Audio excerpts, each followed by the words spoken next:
This little book has been introduced by other people. It's called Advices and Queries. But this is number 4.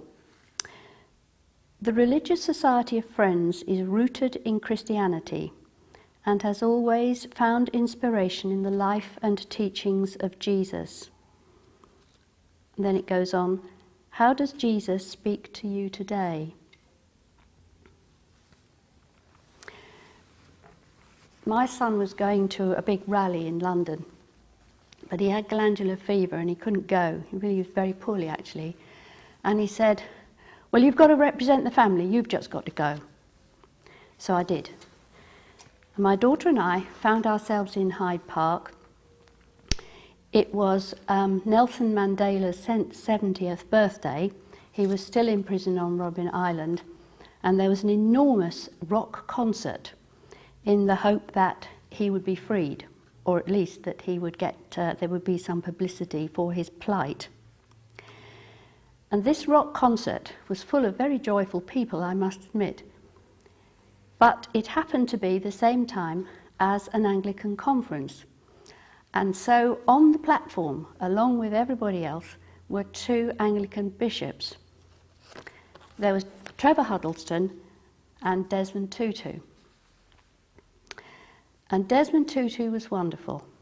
He was dancing. He was just full of the music and the rhythm. And he was dancing to this music. And I felt that for him, his religious faith, which is Christian of course, had brought him joy, and he was able to express that joy even under the terrible circumstances of apartheid in his own country. And it moved me because one of the key tenets of Christianity is forgiveness. And here was this man who had so much to forgive and who learned how to forgive and yet was joyful in his religious faith.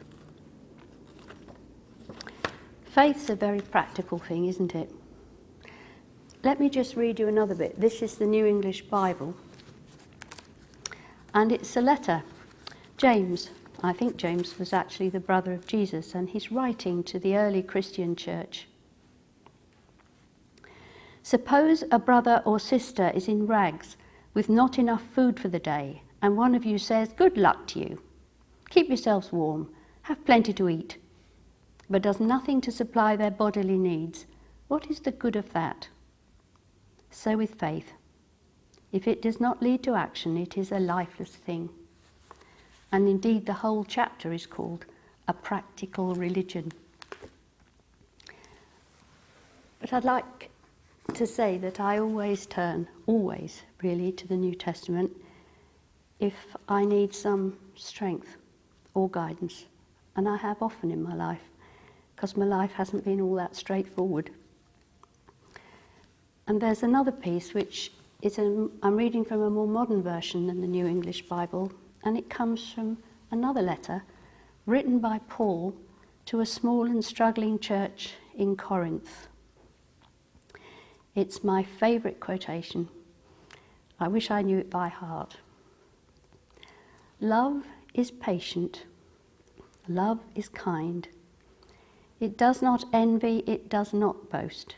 It is not proud. It is not rude, it is not self-seeking, it is not easily angered, it keeps no record of wrongs. I think that's Christianity. No rules and regulations, just that.